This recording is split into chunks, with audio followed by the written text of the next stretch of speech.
I mean, it's not going to be surprising to anybody. 78% of the reviews were 1 star out of 10. Hey, and welcome to Trash Pickins, where we pick apart the most cringe-worthy, over-the-top, downright trashy media out there.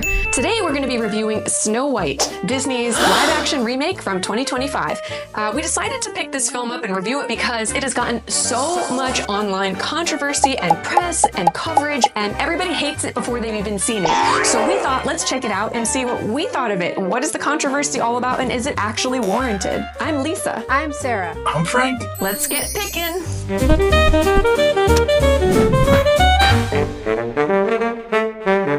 So, Snow White, why are we covering it? Because it is just rife with controversy.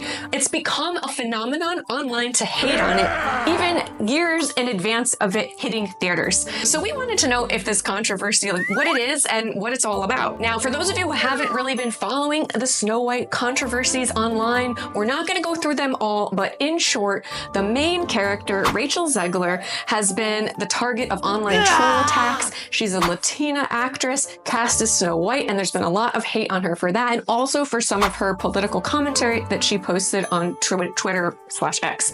Also, there's been some critiques on the use of CGI for dwarves, and even in general for remaking the film about dwarves. Peter Dinklage has commented that it's sort of not a great idea for Disney to have done this. He basically said 7 dwarves living in a cave is really not something that Disney should be remaking, and the dwarfism community has had a lot of issue with it not actually being cast with actors.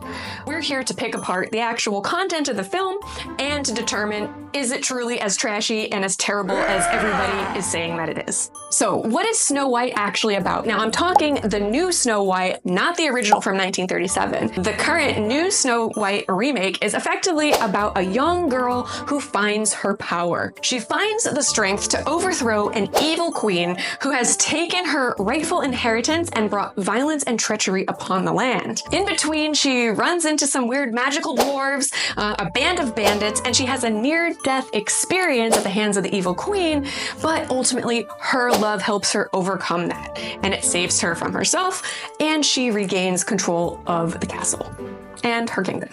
And that's it. That's the new Snow White. So what did you both think of Snow White? First impressions. It wasn't bad for the reason people claimed it would be bad. It was bad because it was just a remake. I 100% agree. That was my same response. Yep, exactly. It's not a good movie, but it's also not this highly controversial movie. Like, all that was just smoke and mirrors. It's just not a good movie. Agreed. So before going into our analysis, let's actually just do a recap of the remake. Okay. It has just come out a few days ago, so probably a lot of folks haven't seen it yet, so it's really important to just do a breakdown. And spoiler, it's actually is very similar to the original. The movie opens with a storybook intro, just like the animated film, and there's a lot of narration and exposition letting us know that Snow White is royalty, and her father and mother are a king and queen. However, as a child, both her mother and father pass away, and then her stepmother, the evil stepmother, takes over the throne, ruling with vanity and greed. In opposition to her parents, who were supposed to be rulers of kindness and truth. And so this is where we get our first musical number, and this is taught to us very quickly in the first 2 minutes of the film. Years pass and Snow White has grown up, and we discover that she's been stripped of her princess title by her evil stepmother, and instead she's made a servant of the kingdom. We then have a chance encounter with a young man who appears to be some sort of bandit, and he breaks into the castle to steal food, presumably because he's poor. Wait, is this a Robin Hood remake? Snow White runs across him, and he tells her that she needs to fight back against the evil queen. He doesn't know she's a princess because she just looks like a servant, but this interaction inspires her to maybe stand up against the queen for the first time in her life. I never ever thought of helping people before. Unfortunately, the bandit is caught by the queen and punished, but Snow White decides to sneak off and secretly let the bandit go. I am free! By Snow White gaining this confidence to release the bandit, this sort of good deed tips the balance in the world of the magic mirror, and the magic mirror says Snow White is now becoming the fairest of them all. This obviously, just like the animated film, enrages the evil queen, and she demands Snow White's execution. But the executioner can't bring himself to unalive Snow White, and just like in the animated film, he lets her go into the forest.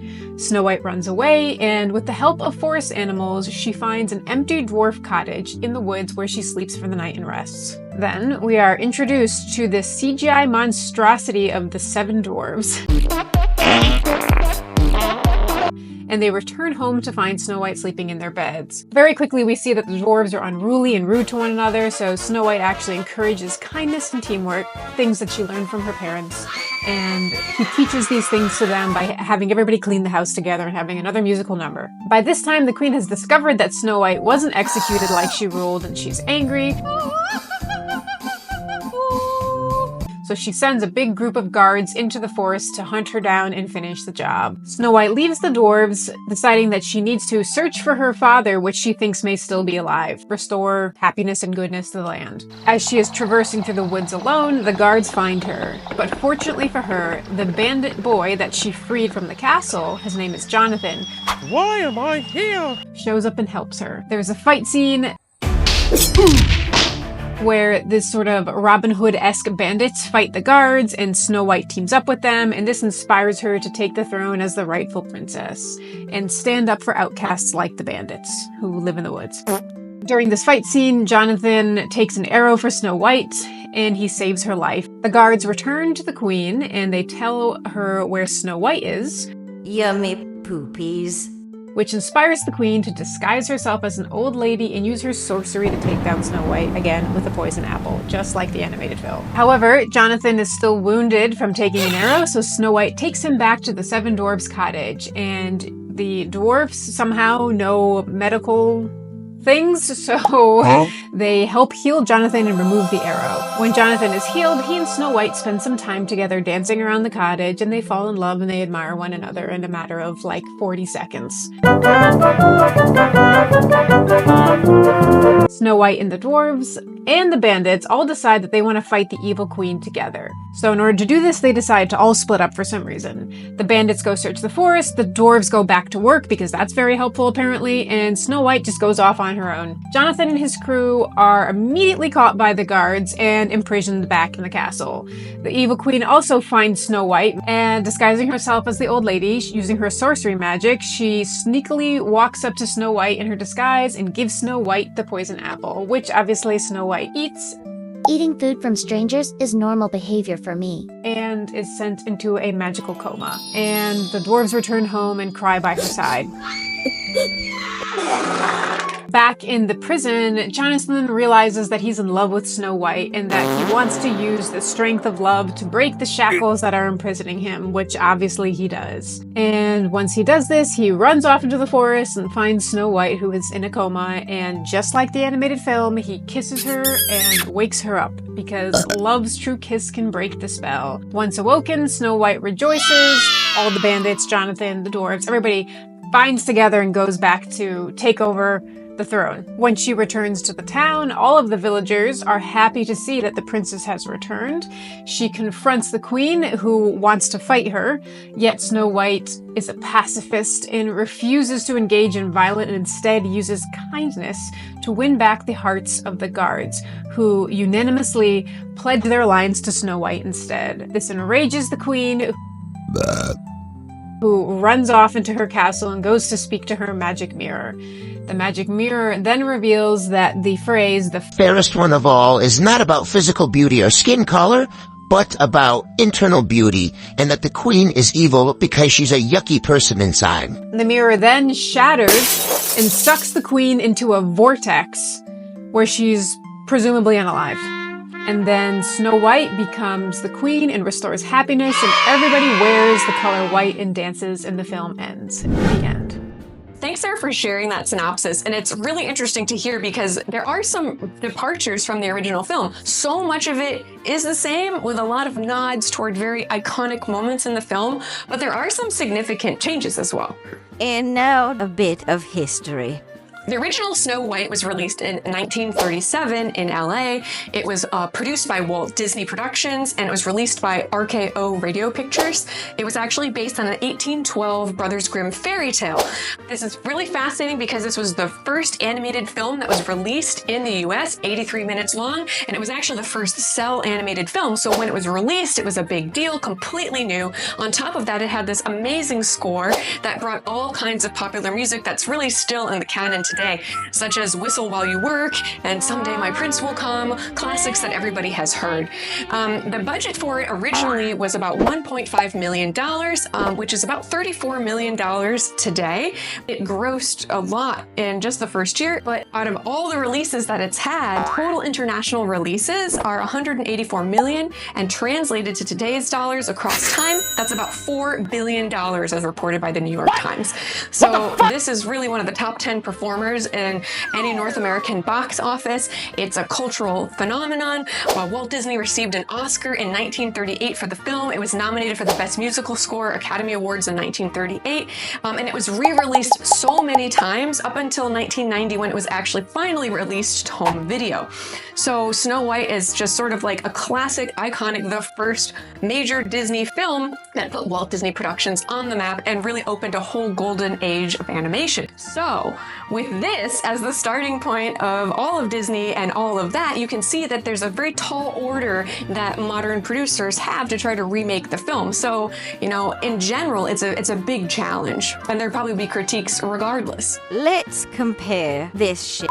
Okay, so some of the main themes that we wanted to dive into for today is to really compare the new Snow White to the old one to just sort of see where are those differences and does it really warrant all this controversy. What we're going to be doing now is just sort of breaking down the difference between old Snow White and the new one. We're going to start with just some similarities, some iconic scenes and places, some additions that the new film made, and then some changes overall, and we'll be sprinkling in our opinion along the way. There are a few key differences. For one, we don't get the backstory of Snow White. In the old Snow White, we just see sort of like a storybook, and that describes her past, and all of a sudden she's at the beginning of the film. We don't get any of her internal motivation.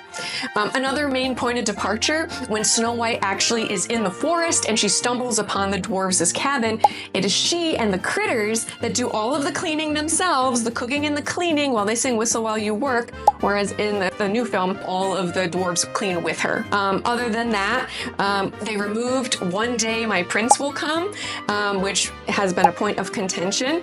And also, at the very end, we don't see the evil queen, like in old Snow White, run up a cliff and fall to her death, chased by the dwarves. Instead, there's like a bigger confrontation scene. So all in all, like there's not a whole lot of differences, but those are the most significant departures from the original Snow White plot. Yes, they changed the prince too. We'll get to that. Calm your So, what are some similarities that you guys saw that you thought was like really cool that they captured the essence of the original film that were small successes in a sense? I guess less of similarities in terms of the plot, because I didn't find the story compelling when I was younger, nor do I now. So I didn't care about any of that.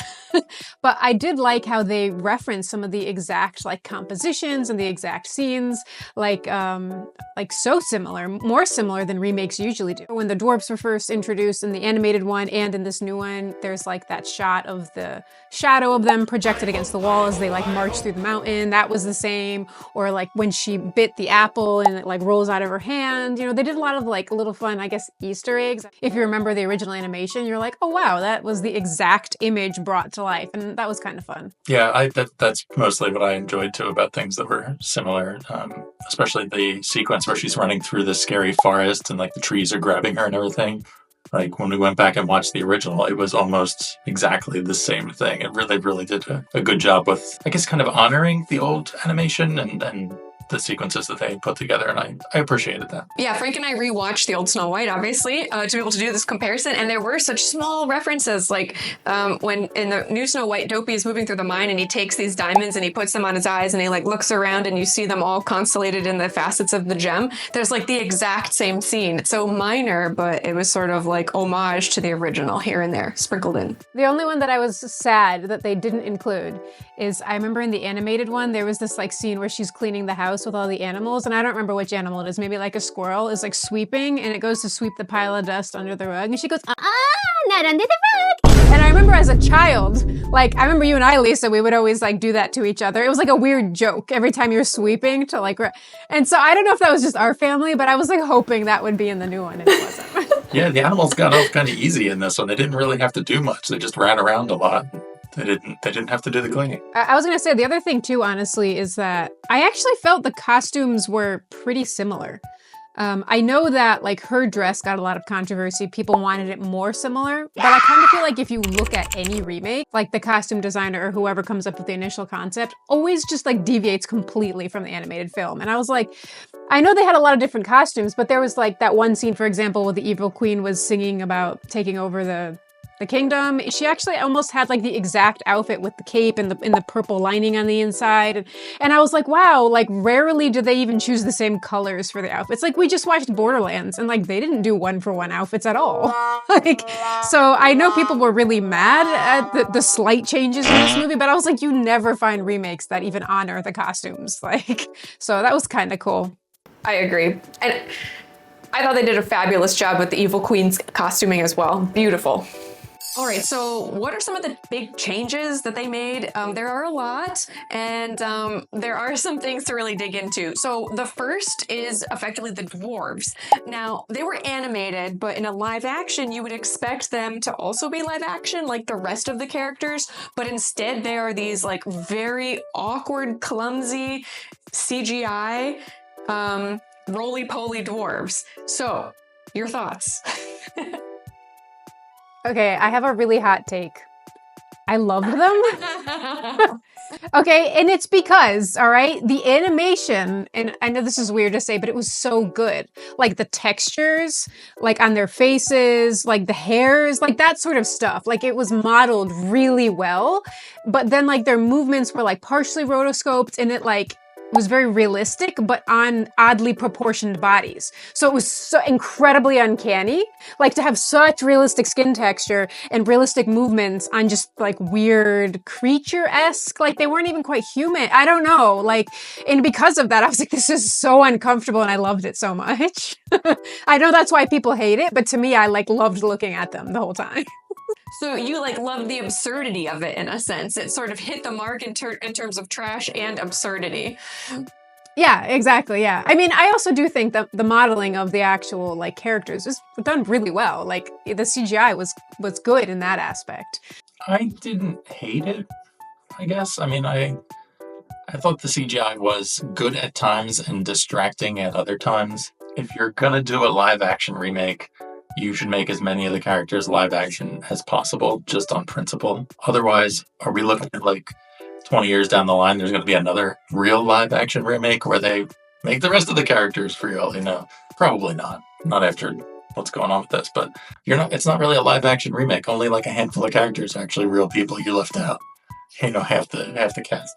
I also say too that it was kind of questionable, honestly, doing it in CGI because I know a feeling I got from the original animated series was that the way Snow White treated the dwarves was she like infantilized them. Is that the right word? Yeah, she treated them like they were children. They didn't know how to do anything, which I know is something that little people deal with all the time. And I feel like that when you choose to make them CGI, there's something about them that's less human. And I just feel like as a concept, I don't know again if the dwarves are supposed to be little people or they're supposed to be magical creatures. I don't know. But if they're supposed to be little people, it is really weird to make them CGI. That's, I don't know, kind of is just not a statement I think they should be making. I think they do put in some effort to show that they're magical by saying that they are 274 years old. And then at the beginning, in the mines, when they touch the rocks and everything starts to glow. So I think it is definitely a magical side. Give them the benefit of the doubt. All right, so another thing that was like a big change between the old Snow White and the new Snow White was the old one was full of slapstick and like drawn out cartoonish scenes where characters are tumbling over each other and hitting each other, even the animals. And we didn't get any of that. That was very much sort of something from the past, right? It's like coming out of the 30s. It felt like some of the old-timey cartoons of the era and the things that were popular then. We do not see that here. But there was a lot more singing, which I'm not a huge musical fan. So to me, I was like, not loving it, but I don't know if I really like the slapstick either. So for me, I was like, neither here nor there. Swap one for another that I didn't really care for. Yeah, I don't know. I don't like musicals because I'm joyless, but I don't know if I'm the person to ask about that. I think of the three of us, none of us are really like big musical fans. No, sorry everyone if you love musicals. We appreciate you, see you, but for us, not our thing. So along those lines, this was a big change, but they removed Snow White singing to the dwarves after they have dinner, say the "Someday My Prince Will Come" song. And that is just such a classic, right? Didn't make it into the final cut. I didn't have a ton of insight other than it's not a prince. Her love interest, Jonathan, is a bandit, and we want to show in the end that she could take over and rule as a queen, even if she's unmarried, which is a big positive change. But other than that, I don't know. What are your thoughts on that removal and any comments you've seen online? I don't care. Like to me, I'm just like, I don't know. I don't know why people are like heralding the animated Snow White as like essential American values. I'm like, what? Like I heard somebody clapping back. I think it was like Tim Heidecker was clapping back to some of these people who were very angry about the changes. And he's like, why are like adult men crying about changes to like nursery stories? And I was like, I don't know. It's like I said, it's like the core of American something. I don't know. I assume that's what they must think, but I'm like, who gives a shit? Like, so yeah. I mean, to be fair, Snow White really comes across in the original now. Snow White comes across as only good at cleaning and keeping house and cooking and waiting for a man to save her. That's really all she comes across as. And there's nothing there to work with, right? So you're going to have to make some changes if you want like a Hollywood feature-length film, and also to just bring it up to date because, yeah, feminism has happened and it's a good thing. So I'm just going to say it. She's a female, and all females is poison. They're full of wicked wiles. A lot of the original movies had very basic female characters. It's like the Disney trope, right? It's like some of the parents die. There's always either a single parent or no parents, right? There's some traumatic background. There's like a very simplistic female lead character that falls in love and her life is complete and joyful once she falls in love or gets married. It's old, it's outdated, it's stale. It's time to change it and make it believable, like a real actual character, not this kind of idealized, simplistic female role. I also think this kind of touches upon an idea that I think about a lot, where is this idea of like canon, what's canon? And, there's like a fear that if the original creator makes a sequel or a remake or just an addition or an offshoot, you're suddenly changing the canon of that world, which means that the viewer who's consuming the content is therefore not allowed to fantasize about these characters in their own way. Like if you change something inherent about the character, then that means like she can't represent whatever you want in your head. Like, I don't care if some of these people are angry and want Snow White to be the perfect housewife. Like, you can still envision her that way. Like, you know what I mean? There's a big fear that if something is added or changed to the character, it somehow ruins your personal relationship to how you perceive the character, which there isn't. That does happen sometimes, but ultimately, like, you can write as many fanfics as you want about Snow White being your perfect wife. Like, I don't know. That's a good point. A couple other changes between the original and this one that are all in the same vein of allowing Snow White more autonomy and not putting her into a box as just the woman of the house. So in the original, Snow White shows up, cleans the house with the animals, and she keeps house for the dwarves. And the dwarves are like, oh yeah, let's keep her around because she can cook and clean, and can you make this food, and can you make this pie? And they're like, oh wow, a woman, to take care of us. And she infantilizes them like we said, right? So that is completely removed for the new one where she teaches them how to take care of themselves. So again, that's consistent with some of these changes that we're talking about. Yeah, which is funny that that's seen as woke because I'm like, she's still teaching grown men. They're not even grown men. They're like men who have lived 3 lifetimes and she's teaching them. How old is she? Like 18?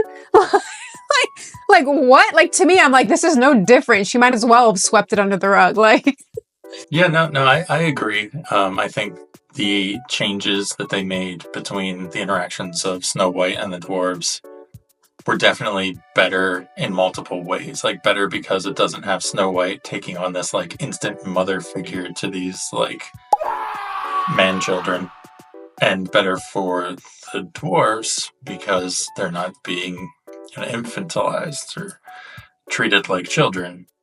They got rid of the washing up scene where she cleans the house for them. She has them do it themselves. And I think that makes everybody's characters a little bit more solid and a little less like creepy and uneven. Okay, another thing that they changed in terms of the dwarves, most of the characters were exactly the same. We mentioned Dopey being a little different, but Doc actually was different.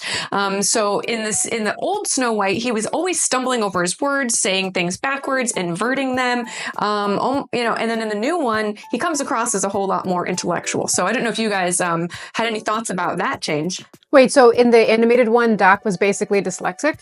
Yes. Oh, I see. I don't remember that at all. That's really interesting. Like, I wouldn't, in my mind, the name Doc is like very synonymous with like a guy with glasses who's like a doctor. So when they made him this smart guy, I just was like, he must have been this way in the old one because I don't remember. So Yeah, it fit better, right? And then like he actually does save the guy, and he uses a lot of large words and sounds intelligent speaking. I think that was a good change too. I think it was actually really painful to me to watch the 1937 version because so many things that we take for granted today as things that people struggle with, common things like maybe learning disorders or autism or, any other struggles that folks might have, they were actually personified and stereotyped and made fun of in the form of these dwarves in different ways, right? So it's sort of like, oh, this person's like ridiculously too happy. This person doesn't speak. This person inverts their words. Like, some of them like sneezy or whatever is like a little bit more, not that big of a deal, but like these other ones are problematic. And it's sort of like today that definitely would not fly. So I appreciated that attempt. Maybe that means I'm too woke, but I think that was an important thing to consider in this film. This person's narcoleptic. yeah, why do you want rights for narcoleptic people? Right. Keep making fun of them when they fall down, right? That's American. Man, we're really going political here. I don't know. I mean, I guess, yeah, whatever. We're leading into it. We're accepting the fact that we seem to attract people who get so mad about these things. So, I mean, the best thing, you can always just click away. Yeah, exactly. If we ain't your cup of tea. Anyway, another change is the Evil Queen transformation. So in the old one, it was one of my favorite scenes because it's like very witchy. She goes down into the basement and she doesn't just do like a drop of this and a drop of that. Like in the new one, there's just like 2 little colored drops and then she has her potion. The other one, she's like mixing like a scream. She like turns a spigot and a big sort of ghost scream comes out and then she mixes it with like a lightning bolt and she drinks it and she like actually feels like she's dying or aging and then she emerges. It's just way more dramatic. And I feel like they totally missed an opportunity to just sort of lean into that creepiness a little bit more. So I don't know what you guys thought about that. I mean, again, I don't really care one way or another, but yeah, the animated one was definitely cooler. Yeah, I feel like they really undercut the Queen's power in the new version. Like, it felt like I always had her on the same level as like Maleficent, where she could do all kinds of crazy magical stuff and on top of the potion making and stuff. But in the movie, all she really did was the same trick with the rose that she held and it withered and like turned to dust or something. Like that was her trick, that and the potion making. I would have liked to have seen her be more of a threat, really. She was mostly just an evil stepmother who could make potions. Made a potion. A single potion. One time. Her character did not get much depth added to her, really. It was more words, but it was basically the same thing as in the cartoon, where it was just she wanted to be the fairest. We learned that her power comes from being the fairest, however that worked. That was it. Everything else was kind of the same. Mm-hmm. That's interesting. So the last big change that we need to talk about is this final kiss. So in the old Snow White, creepily, the dwarves decide that she's too beautiful to bury, and so they put her in a glass and gold coffin sitting in the middle of the woods. Then Prince Charming comes along, sees her, requests that the coffin be opened for him. He kisses her. She wakes up. She like looks around and all of a sudden is just like asks no questions and just gets carried off by the prince and says, goodbye, goodbye, goodbye. And that's like literally the end. And so like she doesn't really know who he is. She doesn't know where she's going. She doesn't know if the queen is still around. She doesn't know how long she spent sleeping there. Like the dwarves don't ask her like, wait, how did this even happen? Nothing. And that's the end. Very different in the new version. So. But Lisa, someday her prince was going to come. She knew the prince was going to come. That's all she was basing her life on. Yeah, it was pretty, honestly, if you really think about, I always felt a little weird with like, Sleeping Beauty had the same kind of thing, and Snow White, where they're just kind of like, like they do with popes and like saints and things, where they just leave them lying on display in repose or whatever. And I was like, that's like a strange thing to do for a random person who ends up in your house. But they didn't really have any conversation, right? There's like the singing back and forth at each other. And she hides and is like, oh, tee-hee. And then they don't see each other again until he kisses her. And she's like, yeah, it's one of those things. The rules of magic are very fluid. It's love, I suppose. He fell in love at first sight. She fell in love at first sight. And that's how magic works in the Disney universe. I thought that they were going to do something like, because based on that interview with Rachel Zegler, where she's like, weird, and then everybody hates it. Weird, because she said it was weird and creepy. I thought they were going to do something similar like they did in the Maleficent. That's kind of like the Snow White remake with Angelina Jolie, where it's the woman falls into basically a coma and then a man needs to kiss her. And in the Maleficent, the man comes and kisses her, but obviously, I think, right? Whatever. The first kiss doesn't work. And then it turns out that it was Maleficent had to, because it was the love between a mother and a child. And I was like, oh, that's really cool. They expanded upon the depth of love, and it's not just like a chance encounter with like your dream partner. It's about like platonic or something that's built over years. And I liked that. So I thought they were going to do the same thing in this one. I was like, oh no, all they did is they had like a jolly Renaissance fair dance for like 20 minutes and then they fell in love. And that was the addition that this woke film added. I kind of hope, morbidly hope, that some of these live action movies start to tie into one another, because there's all those theories about, like the Little Mermaid world takes the same place in the Elsa world and all that stuff. People would love that, I think. I don't know how much I would be eager to go see it the day it comes out, but, it worked really well for Marvel. Because that would be a great money grab. Let's talk about why Disney is making this shit.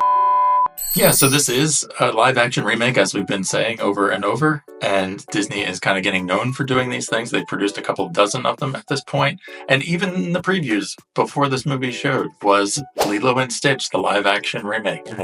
Yeah, so this all was actually Alice in Wonderland, which I know you two were huge fans of, but that came out in 2010 and made over $1 billion in 2010. So that's what? It was a lot. It got not great reviews, right? It's like a middle of the pack kind of movie. It wasn't anything spectacular, but the visual eye candy of it and, Johnny Depp and everything kind of just made it a success financially. And so, of course, Disney decided to hit the button on remaking pretty much every intellectual property that they have, every movie that they've done, because it's a lot easier to do that than to have original content. So, they've done Jungle Book, which was actually pretty good. Aladdin, Lion King, Little Mermaid, Cinderella. There's Maleficent we were talking about. There's like the spin-offs for the villains, and then Cruella got one. And of those, Aladdin, The Lion King, and Beauty and the Beast also crossed $1 billion. What the fuck? So these are actually very profitable things to do to capitalize on the nostalgia factor, get a new generation of kids to watch these things. This isn't the first one that's had a controversy. Even Aladdin had a controversy around who they hired to play Jasmine. It was a British actress of Indian descent representing a Middle Eastern princess, which did not go over so well, and Disney had to do some PR work on that. And I know there was a lot of people who were upset about it, like Will Smith being blue for the genie, and it was a whole thing. But even with that, even with all of these, and even the ones that don't do super great, still get around $500 million and break even or make some money on them. There's only been a couple notable ones that were like significant losers. The biggest one is Dumbo, surprisingly, and I did not see Dumbo, but that one fell like 150 to 200 million short of breaking even. So that was a pretty big bomb. The other one was Pinocchio, which I barely even remember coming out. It was released during COVID and went straight to Disney Plus. And I don't think I even watched it, which is surprising because I feel like that's all I did during COVID. But it did not go into the theaters, so there's no like box office numbers for it. But just in general, the ratings on it were not great. And then they kind of, hit and miss, but generally overall, Disney is raking in the cash on these remakes, and they are not going to stop anytime soon. There's going to be Moana, Lilo and Stitch, and they're just going to keep churning them out. And we're just going to keep going, and we're going to keep reviewing them because that's the cycle we're in. So that's the remakes. Let's look at the comment section.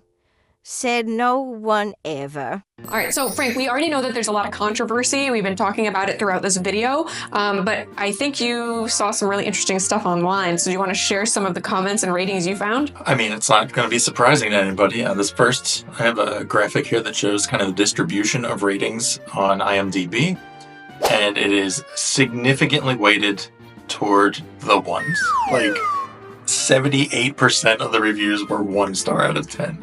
So, and this is, it's Sunday, we're recording this on Sunday, and it came out on Friday. So this is 2 days worth. So I think there's a lot of people that are just like jumping on this 1 star bandwagon, just kind of like, it's not a great movie. It's not like, I wouldn't even give it 1 star. That's fine. So I picked a couple of reviews. I'll just read through them real quick and you can kind of give me your thoughts on that. First one is titled A Forgettable Movie. Disney's Snow White remake is a frustrating and uninspired adaptation that completely misses the magic of the original. From the awkward modernization of the story to the lackluster performances, the film feels more like a soulless corporate project than a beloved fairy tale brought to life. All right. Soulless corporate project is good. One of the biggest issues with the film is its attempt to modernize Snow White and make it woke without understanding what made the original so timeless. I really want to understand what this person is trying to say. Rachel Zegler's portrayal of Snow White is disappointingly bland. Rather than embodying the warmth and charm of the classic character, her performance lacks emotion, making it hard to root for her. Comments on that. Gal Gadot's evil queen, while visually striking, comes across as overly dramatic and inconsistent one moment, menacing the next unintentionally comedic. The film also stumbles with its design choices. The decision to swap out the iconic 7 dwarfs for CGI characters or a diverse band of magical creatures is beyond me. Perhaps the most disappointing aspect of Snow White is how forgettable it feels. Instead of capturing the whimsy and wonder of the classic film, it delivers a politically charged, visually inconsistent, and emotionally empty experience. I don't know what they're talking about. Politically charged? What is it? Politically charged. Yeah, I love it. I love it. Wow. It's like these people mustn't even be able to like scroll through Instagram without getting triggered. If they think this movie's political, like... Right? And I cannot fathom, and I just watched the cartoon last night, what it is that made Snow White's original character timeless. There was nothing there. She sang, she talked to animals, and cleaned houses and baked, and it was just like...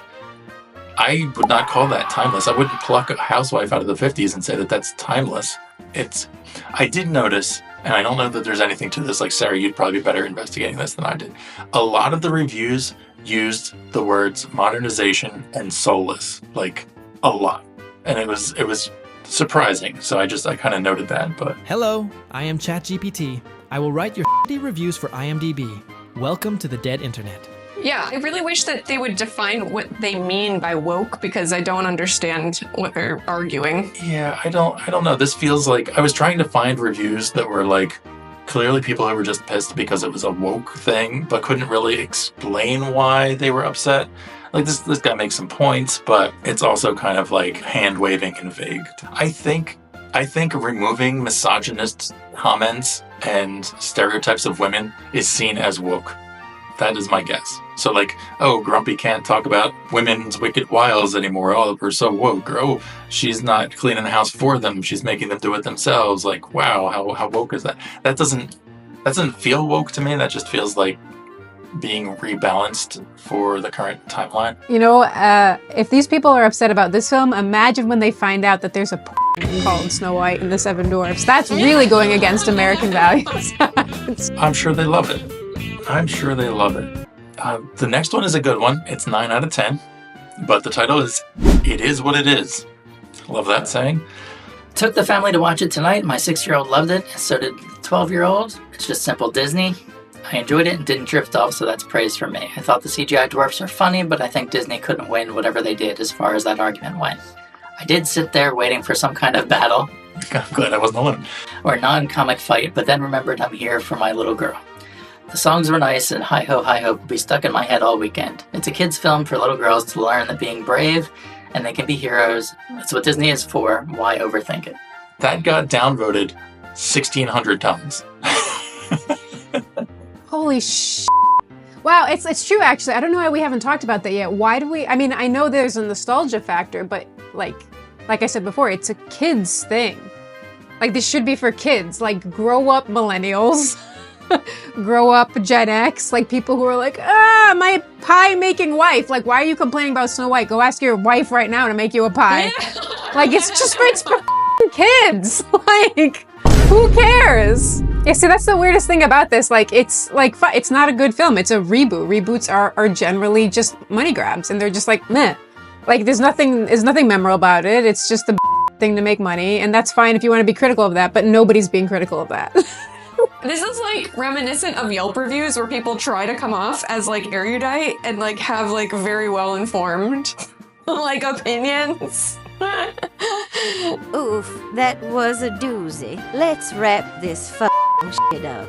All in all, as a film, Snow White was kind of boring and predictable as a Hollywood movie. So outside of all of this quote controversy, yeah, like it is not a film that I would enjoy seeing. I don't like reboots, and I don't think that they did a fabulous job for a lot of the things that we went over. But to say that it's a failure because Disney is trying to be too woke just seems kind of like ridiculous to me. And I would say go back to the original and just compare it like we did. There's really not that many updates, and they were so consistent in many ways with some of the more important shots.